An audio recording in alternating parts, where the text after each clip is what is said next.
Namaste everyone. Am I audible? Yes. Yeah. Okay. Uh, since only 25 minutes are given to me, what I'm going to do is I'm going to use a technique which the previous speaker had already used. I'm going to use this. Okay. All right. Okay. That also will act as how much you have forgotten. We'll get to know how much you remembered and how much you have forgotten. Okay, getting back to the presentation. My presentation is actually divided into two parts. The first part, I'm just going to talk about what project-based learning is. And in the second part, I'm going to talk about the classroom practices, especially, the focus is on Galaxy Bazaar, as the title says. I'm going to start my presentation with a question. Be honest when you answer it. Does ever your classroom look like this? No. If yes, raise your hand. I see not many honest people here. Yeah? Okay, all right. At any one point in time, we know that this is the teacher's worst nightmare. When students are not engaged, students are demotivated. The students want to do anything but the learning. That is where the project-based learning comes into picture. Now be honest and tell me, how many of you want a classroom like this, where students are, wow, engaged, motivated, learning? The answer is project-based learning. Many teachers around the world are already doing it. And of course, even you can be part of this. Project-based learning is fun, even for teachers. Okay, let's see what educators around the world are doing in a small video.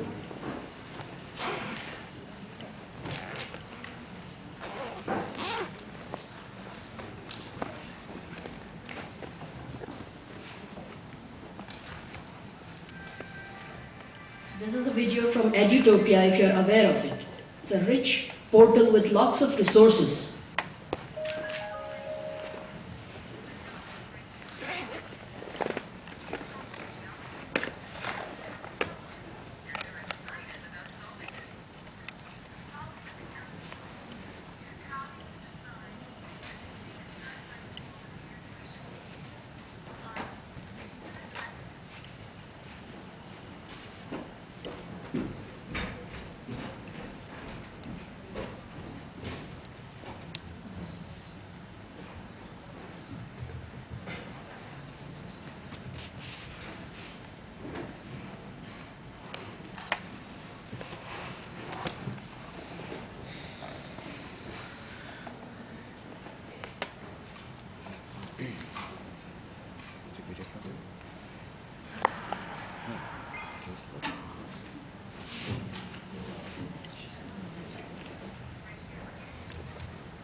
There's always work with the ICT. Whenever you want it to work, it doesn't work. How many of you have faced that? Oh, big victims, I am.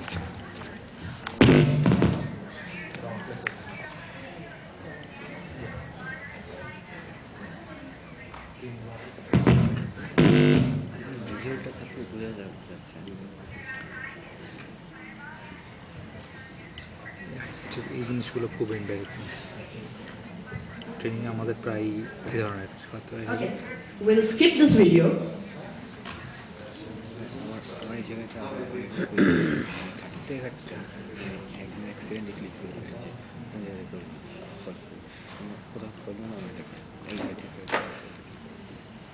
Okay, so we will simply start with what is project-based learning.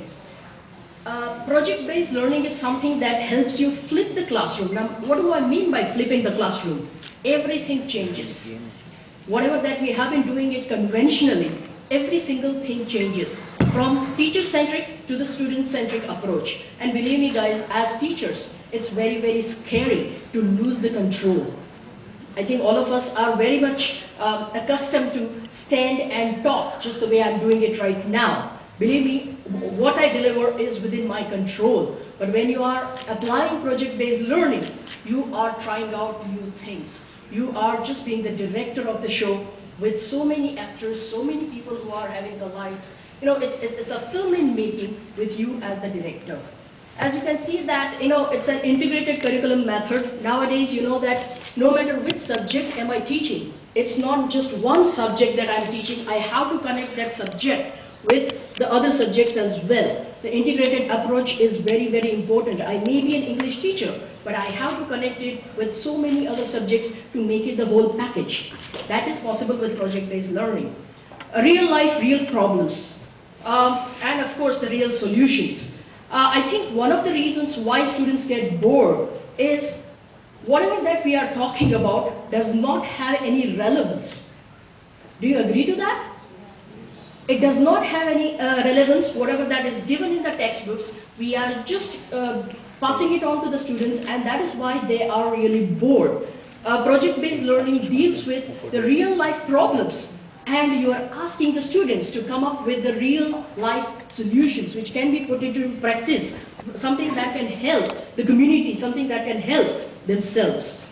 Learning by doing, we know that very well. Whenever you are doing something, you will be able to you will be able to remember it better. You will be more enthusiastic about it. As you can see that, you know, from the bottom, that is just rote learning or just remembering the answers. Project-based learning is actually looking at the higher order thinking skills, wherein you are creating something. Why project-based learning? Point number one, it is skill-based. I think all the teachers present here will agree to that having only the content or having only the knowledge is no good in this day and age. You have to have the skills, be it communication skill or any other skill, you have to have the skills. Multidiscipline, as I said, you cannot teach just one subject. You have to integrate all the subjects, make a package which is interesting, which is engaging, which is motivating. In-depth investigation, once again, you know, I think majority of the teachers will agree to that many a times we just touch upon certain topics. We do not go in depth, even though we may want to, but because of the restrictions, we just touch upon that particular topic and we do not go into the depth of that particular content.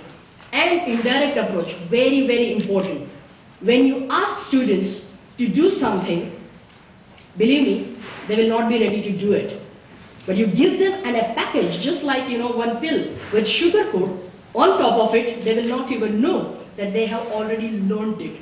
But if you stand like this and talk to them that, oh, okay, today I'm going to teach this, believe me, same old topic, same old teachers, not interested.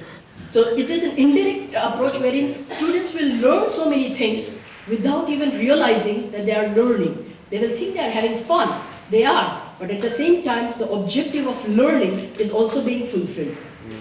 Okay, as you can see that knowledge transfer processed through PBL. As you can see that in the traditional classrooms or the conventional teaching method, the knowledge base, that is a teacher, transfers the knowledge, but as you can see that bucket has a leak at the bottom of it. I think majority of the time when we are in the classroom, we are enthusiastic, we go blah, blah, blah, blah, blah.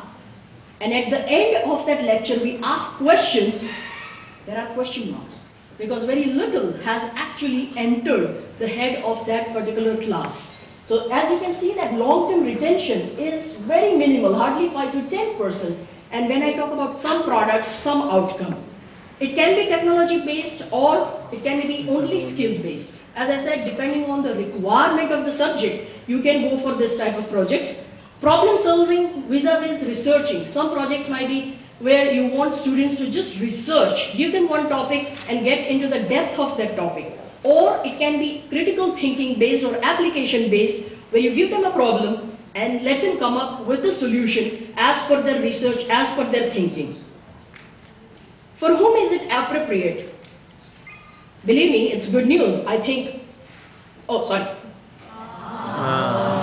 it is appropriate for all age groups, whether it is 3-year-old, or whether it is a university level student. I think we have already seen so many projects that it's applicable to all the age groups, and all the age groups benefit from this type of project-based learning. Applicable for all the subjects, not only STEM or English or this or that, it is applicable to all the subjects. It works for all the subjects and for all the ability groups. We know that many a times we find it very difficult in the classroom because there are different people with different abilities. So we cannot maintain the speed. If we are going too slow, the ones who are gifted will get bored. If we go too fast, the ones who are not able to understand will actually miss out on what we are talking about. But project-based learning, students can choose to learn at their own pace, at their own time. It solves the major problem. Okay, the question may arise, where do you get these project ideas from? I think the best source is you. Because you know your students, you know what outcomes you want, and you also know the abilities of your students. So I think you are the best source to come up with the ideas. Otherwise, you can go onto the internet. There are so many sites like ePals. ePals is where teachers from around the world post their projects and they ask for collaboration. So if you can find some a teacher who is doing some project and you would like to collaborate with that teacher, it's easier. PBL Online, Edutopia, these are some of the sites which will help teachers come up with the project ideas. You can ask your colleagues or teachers from other schools. And of course, the conferences like this one, I think just one day into the conference and we know that we have shared so many ideas. We can interact, we can network, we can exchange our email addresses, and you know that so many ideas can be generated. One thing which is very important in project-based learning is the role of teacher. As I said, just like the knowledge delivery, even the role of teacher changes tremendously. As you can see in this particular image, the teacher, that is, the content delivery, the traditional teacher is the smallest circle. It's the smallest circle. But the guide, the coach, the leader. As you can see that the role of the teacher changes tremendously. Somebody who is in charge of that particular project, but somebody who takes a back seat and gets the thing done. Okay. What qualities do you need in order to become a good project-based learning teacher? I have listed out some of the qualities, but as you can see, I have highlighted one, and that is learner. You have to be open about learning, because when in project-based learning, it's not only your students who are learning, but you are learning in the process as well. Maybe from your teachers, maybe from your other colleagues, maybe from the students themselves. There are so many areas where even you are evolving along with your own students. Okay, the question may arise that, when this entire conference is based on use of ICT tools, why am I talking blah, blah, blah about project-based learning? I'm talking about project-based learning because project-based learning and ICT are two sides of the same coin. Without ICT, project-based learning will not be possible, and integrating ICT without having that action plan or the pedagogy part will be absolutely useless. They are entwined, they are interconnected. So as you can see that ICT provides the tools which you need in order to put the project-based learning in its appropriate place. There are tools available for creativity, connection, collaboration, critical thinking. But as I said, the focus over here is not on ICT. The focus over here is on the project, wherein we are using the tools for the enhancement of our objectives. Okay, I'm going to share my experiences as to what I do with grade 11 and 12 business students. The way I assess my grade 11 and 12 students is little different from the regular assessment. Instead of just taking tests, I have assigned nearly 30% of the marks for projects and activities, which we will compile over a period of time, and it will be assessed at the end of the year. As you can, as all of you are teachers, and you can understand that I am moving from summative assessment to formative assessment. I'm giving students a chance at every stage to make changes in that project, to make it better, and at the end of the year, that particular student will be assessed on the basis of that different projects that he or she had come up with. All these projects are compiled and students make their e-portfolio, which will be assessed at the end of the year. What kind of projects do I generally undertake? There are different projects with different objectives. Let me say, okay, first one, like virtual investment portfolio, being students of business. I think students need to know that if the money is given to them, how to make more money out of it. I think that is what business is all about. So in virtual investment portfolio, what we do is, we give virtual 1 lakh of rupee, 100,000 rupees. I repeat, virtual. I don't give it to them. Yeah, it's a virtual money which is given to them, and they have the span of 1 year, and they have to invest that money in a variety of areas. They can invest in gold and see what's happening. They can invest in foreign exchange, and they can invest in equity shares. They virtually invest their money and see the effect. Believe me, these students start reading and keeping tabs over the market because their money is involved. At the end of the year, we just see that who has managed to create more money out of 1 lakh of rupee that has been assigned to each one. Okay. RPP is another one wherein one research topic is given to the student, and student has to come up with the presentation in front of the class. Running of canteen for 3 days, the students run the canteen. They decide the menu, they conduct the research, they decide on the costing of each item that needs to be sold. They decide on, they keep in mind the health and hygiene factors, etc., etc. Management book reviews. Once again, over here, students are given 1 year's time to read only 2 management books, prepare either a PowerPoint presentation or a small video on this book review, and believe me, I have 60 students, grade 11 and 12. Grade 11 has 60 students and grade 12 has 60 students. At the end of the year, we are richer by 120 book reviews, which can be used by any student. You just flip through it and you will get to know which management book is hot and why. Okay. Another one is Project Shutterbug, wherein students are given some kind of opportunity to play around with the camera and come up with the ideas, the abstract ideas, how they can convert it into photographs. I will directly come to Galaxy Bazaar. Galaxy Bazaar, we have been doing this for the last 5 years. As you can see, I started off in year 2005, 2006. And even right now when I'm here, my students are working on that particular project, the bazaar, which will be putting it up before Diwali, that is on 14th, 15th and 16th of this month. How it all started?